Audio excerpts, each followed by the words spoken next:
چمن کے پھولوں پہ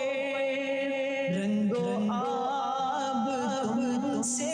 ہے، اس زمین کا ہر ذرہ آفتاب تم سے ہے، یہ فضا تمہاری ہے، بحر و بر تمہارے ہیں، کہکشاں کے یہ جالے رہگزر تمہارے ہیں، یہ وطن تمہارا ہے، تم ہو پاس باعث کے۔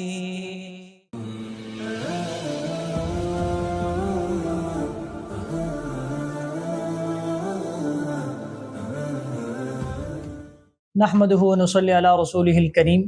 اما بعد۔ آزادی کی جس کومپل نے غلامی کی سنگلاخ زمین کا سینہ چیرا، اس کی آبیاری ہمارے اسلاف اور اکابرین نے اپنے خون پسینے سے کی ہے۔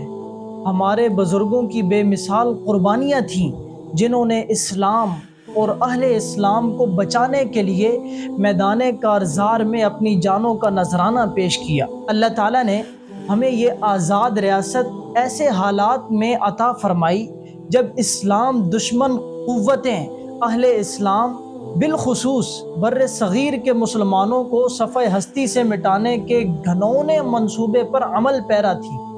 تقسیم بر صغیر کی المناک داستان ان حالات میں پیش آئی جب ہندو اور سکھ اور انگریز سب مل کر ایڑی چوٹی کا زور اس بات پر لگا رہے تھے کہ مسلمان الگ ریاست حاصل نہ کر سکیں، لیکن مسلمانوں کی بلند ہمت، جذبہ آزادی اور علماء کرام کا قائد اعظم کے ساتھ مل کر مخلصانہ، مدبرانہ اور قائدانہ کردار ایک آزاد اسلامی مملکت کا پیش خیمہ ثابت ہوا۔ ظالم سامراج نے وہ کون سا ظلم ہے جو بر صغیر کے مسلمانوں پر روا نہ رکھا؟ ان پر لوٹ کھسوٹ، قتل و غارت گری کا بازار گرم کیا، ان کے محلے،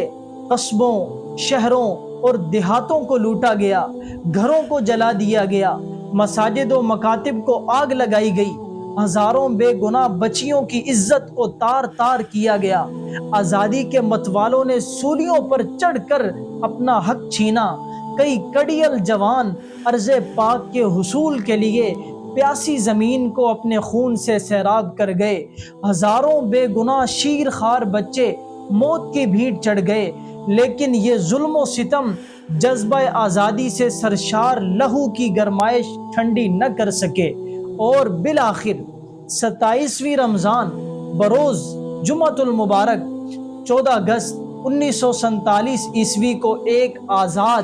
خود مختار اسلامی ریاست اسلامی جمہوریہ پاکستان کے نام سے وجود میں آئی، اور قائد اعظم محمد علی جناح نے علماء کی تحریک پاکستان میں خدمات کے اعتراف کے طور پر پاکستان کی پہلی پرچم کشائی کا اعزاز علامہ شبیر احمد عثمانی اور علامہ ظفر احمد عثمانی کو بخشا۔ یہ ملک پاکستان ہمارے اوپر اللہ تعالیٰ کا بہت بڑا احسان اور اللہ رب العزت کا بہت بڑا فضل ہے، ہمیں اس کا شکر ادا کرنا چاہیے۔ اسلام کی 1400 سالہ تاریخ اس بات کی چشمدید گواہ ہے کہ مدینہ طیبہ کے بعد پاکستان دوسری ریاست ہے جو اسلام کے نام پر معرض وجود میں آئی ہے۔ مدینہ طیبہ کے اسلامی ریاست بنتے وقت حالات کی جو سنگینی چل رہی تھی، قیام پاکستان کے وقت بھی اسی سے ملتی جلتی صورتحال بن چکی تھی۔ مدینہ طیبہ کو اس وقت کے بت پرستوں سے خطرہ تھا، اور ان بت پرستوں کی پشت پناہی یہود کر رہے تھے۔ پاکستان کو بھی بت پرست ہندوؤں سے خطرہ رہتا ہے، اور انڈیا کی امداد اس وقت کے یہودی اسرائیلی کر رہے ہیں، اور مدینہ طیبہ سے پوری دنیا میں اسلام کا پیغام پھیل رہا تھا۔ آج الحمدللہ پاکستان سے بھی پوری دنیا میں دین پھیل رہا ہے۔ مدینہ طیبہ میں امن کو بنیادی حیثیت حاصل تھی، لیکن بعض فسادی عناصر نے امن تباہ کرنے کی کوششیں کیں۔ اسی طرح پاکستان بھی جائے امن ہے، اس میں بھی بعض فسادی عناصر تخریب کاری کرنے کی کوشش میں لگے رہتے ہیں۔ جیسے مدینہ طیبہ اللہ تعالیٰ کی حفاظت میں ہے، ایسے ہی پاکستان بھی اللہ کی حفاظت میں ہے، اور جیسے مدینہ منورہ کے امن کو تباہ کرنے والے کچل دیے گئے، ایسے ہی پاکستان کے امن کو تباہ و برباد کرنے والے کچل دیے جائیں گے۔